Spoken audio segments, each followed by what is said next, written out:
योगी आदित्यनाथ बनाम स्वामी अविमुक्तेश्वरानंद, कब थमेगी ये जंग? सवाल बहुत से लोगों के मन में है।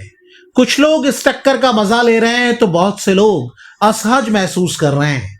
योगी आदित्यनाथ उत्तर प्रदेश के मुख्यमंत्री हैं, लेकिन बहुत से लोगों के लिए उनका प्रभाव इससे भी बड़ा है।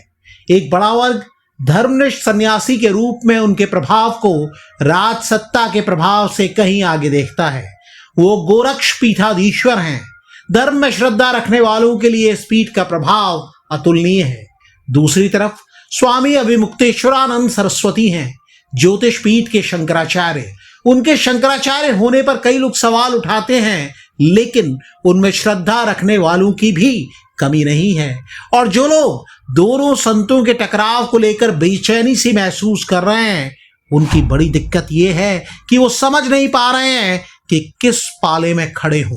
कई लोगों को हैरानी यह है कि आखिर लड़ाई का स्तर लगातार नीचे क्यों जा रहा है। मुख्यमंत्री योगी आदित्यनाथ ने यूपी विधानसभा में कहा, हर व्यक्ति शंकराचार्य नहीं लिख सकता, कोई भी कानून से ऊपर नहीं है।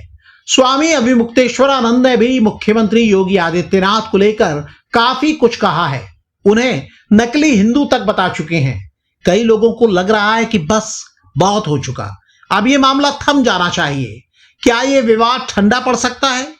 क्या हो सकते हैं इसके तरीके?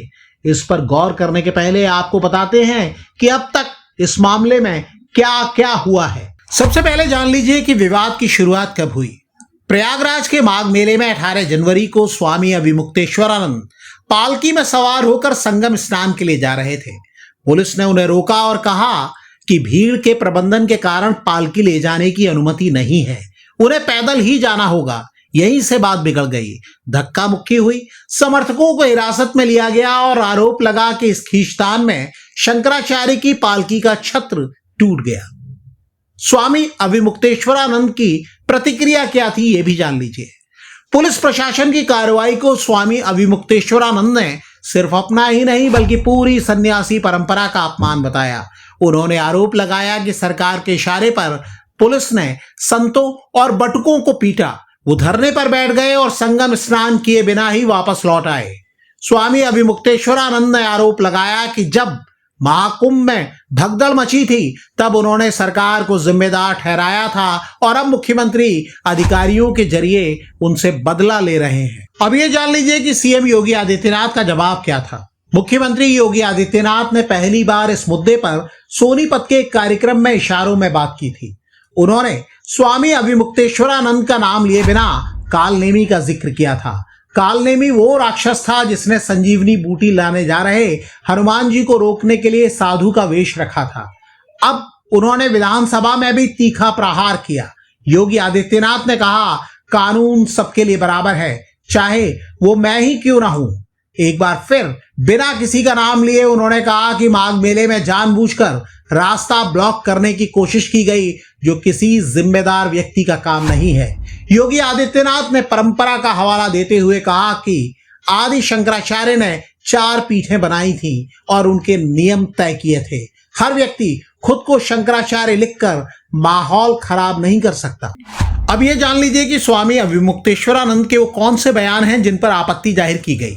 इस विवाद में जिन लोगों को स्वामी अविमुक्तेश्वरानंद से सहानुभूति थी, उन्होंने भी दावा किया कि शंकराचार्य जी ने योगी आदित्यनाथ के लिए जिन शब्दों का इस्तेमाल किया वो ठीक नहीं थे। खासतौर पर योगी आदित्यनाथ की तुलना औरंगजेब से किया जाना बहुत से लोगों को खराब लगा।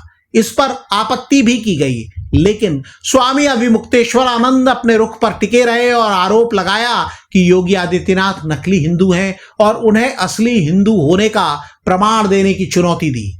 इसे भी कई लोगों ने बेवजह उकसावे का प्रयास बताया। मामले को समाप्त कराने का इरादा बनाए कई लोगों ने कहा कि स्वामी अविमुक्तेश्वरानंद को ऐसी बातें नहीं कहनी चाहिए जिससे विवाद ठंडा होने की जगह बढ़ता चला जाए। अब यह जान लीजिए कि इस मामले में विपक्ष का रुख क्या है। उत्तर प्रदेश के प्रमुख विपक्षी दल समाजवादी पार्टी के प्रमुख अखिलेश यादव विवाद की शुरुआत से ही स्वामी अविमुक्तेश्वरानंद के पक्ष में बैटिंग कर रहे हैं। अखिलेश यादव ने सीएम योगी आदित्यनाथ पर तंज किया, सिर्फ कान छिदवाने और भगवा पहनने से कोई योगी नहीं हो जाता। जिसके मन में इच्छाएं हो वो योगी कैसे। बीजेपी और सरकार समर्थक याद दिला रहे हैं कि जब अखिलेश यादव मुख्यमंत्री थे तब उनके प्रशासन ने भी स्वामी अविमुक्तेश्वरानंद पर सख्ती की थी। इसे लेकर स्वामी अविमुक्तेश्वरानंद से भी सवाल हुआ। उन्होंने जवाब दिया, जो अहंकार 2015 में अखिलेश यादव के माथे चढ़ा था वही अहंकार आप पर चढ़ गया है। अखिलेश तो बर्बाद हो गए, अब इनका हाल देखिएगा। अब ये भी जान लीजिए कि इस मामले में किसके समर्थन में कौन कौन है।